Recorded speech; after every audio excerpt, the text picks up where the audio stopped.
What happens when a government treats a major metropolis of living citizens as a test subject for a biological experiment? It's 1950.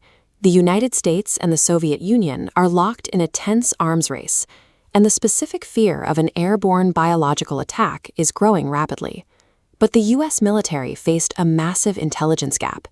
They had no real-world data on how a weaponized pathogen would actually move through a densely populated urban environment. To figure it out, they bypassed computer models and isolated military bases. Instead, they formulated a hypothesis that required testing in a live city. The target was San Francisco. Its population was entirely unaware that their hometown had been selected as the site for this large-scale trial. The military classified this secret mission under the name Operation Sea Spray. With that decision, the government's defensive planning shifted from tactical theory to active deployment in a civilian environment. The methodology was put into action in September 1950, when a U.S. Navy ship covertly positioned itself just off the coast of California. From the water, the military pumped massive clouds of bacteria into the air. They specifically released Serratia marcescens and Bacillus globigii, strains that experts at the time assumed were entirely harmless. The release was meticulously timed to utilize the famous San Francisco fog.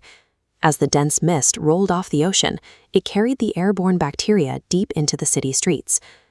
Over the course of nearly a week, secret military monitoring devices tracked the spread, while hundreds of thousands of civilians inhaled the agents with every breath. Logistically, the test worked.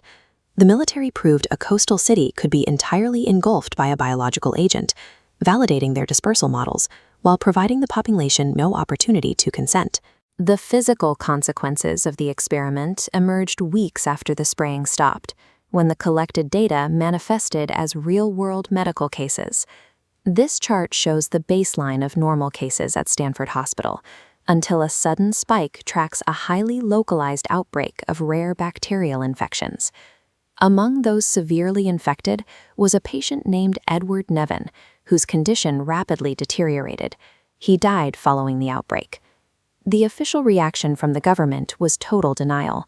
The military rejected any link between Operation Sea Spray and the casualties at Stanford Hospital. Regardless of whether a definitive link was ever conclusively proven by scientists, the timeline of illnesses challenged the military's assumption that their biological test subjects were immune to harm. Decades passed before the public learned the truth. It took the declassification of military records to finally reveal the details of Operation Sea Spray. But the documents revealed a much wider scope. San Francisco was not a single isolated incident. Throughout the 1950s and 1960s, the government conducted multiple open-air biological and chemical tests across various American cities. When pressed, officials relied on a persistent justification.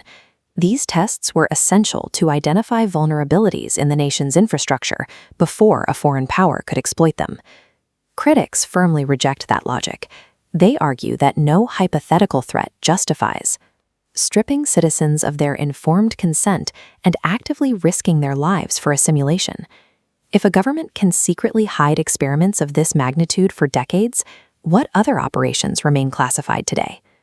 The legacy of Operation Sea Spray is the record of a paradox, that in the pursuit of national security, a government can secretly mirror the very